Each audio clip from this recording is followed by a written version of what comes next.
Hey, what's going on, everybody? Super Trucker Tim here again, and today I'll be talking about replacing a heater core, and this goes in your 1996 Ford Ranger. One thing I noticed about a lot of the videos on YouTube that cover this subject don't finish. A lot of them get part way and quit, guys, and there's a reason why. Normally a Ford Ranger is the easiest truck I've ever worked on. Everything's up front, everything's available, and it seemed like the engineers were thinking when they put this vehicle together to be worked on. That's why I enjoy the Ford Ranger so much. But this job, guys, Satan had all of his best guys on the engineering of this repair. Nobody got a day off. And I'm about to show you guys what I mean. Let's go take a look. Your coolant reservoir and windshield wiper reservoir, well, these have to come out so that you can pull your blower, your heater blower and cooler blower and air conditioning condenser unit all has to come out. And in order for that to come out, your air filter has to come out. It wouldn't be that bad if there wasn't hidden bolts, guys. And the one you're looking for is right back here behind the engine block, and it is horrible.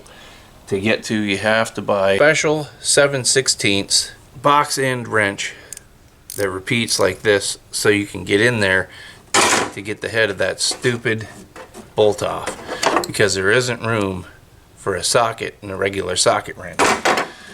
So that's just the beginning of the fun, guys. Let's see what other special treats await in this Alice in Wonderland. Now on the inside, guys, you literally have to take out everything. The steering column link, you have to take out the hood latch release, the emergency brake, a series of bolts, large. There are two large bolts on the sides, a couple on the top here, and then one here, and as you can see, several on the top.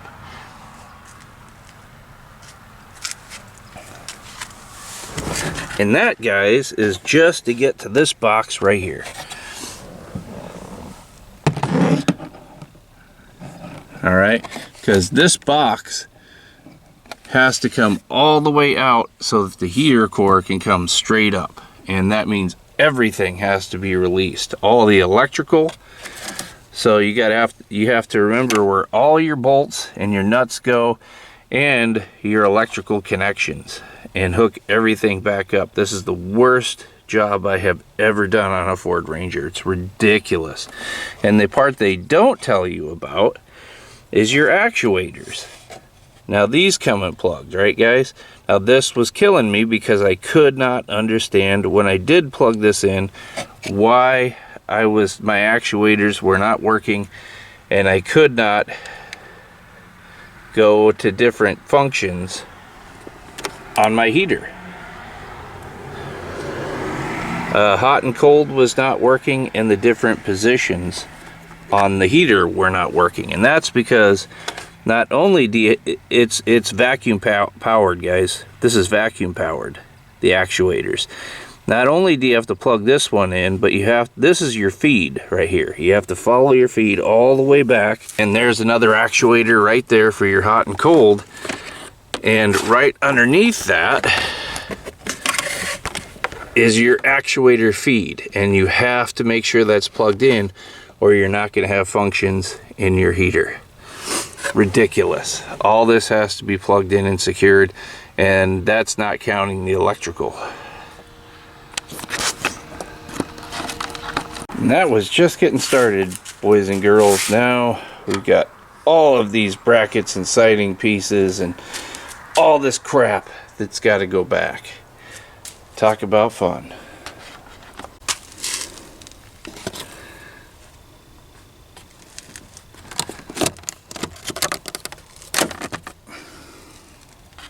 Alright, guys, now we are at the point where we're putting this back together. So we've got this bracket back in, one screw here, one screw here,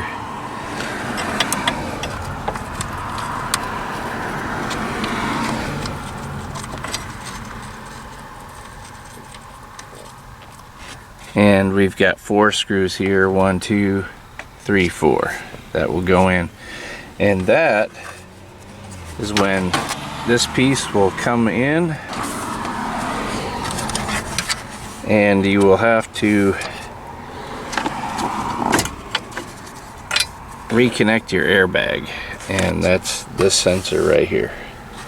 Alright guys, so here I am. I'm getting a nice airflow, getting really good heat, but I'm going to show you what this entails.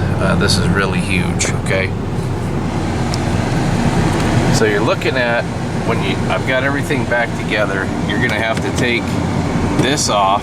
You've got several screws going across the top that will have to come out, and then you've got 2 lag bolts here, and another lag bolt there, another lag bolt behind the kick panel, and another 2 lag bolts right here behind your fuse box.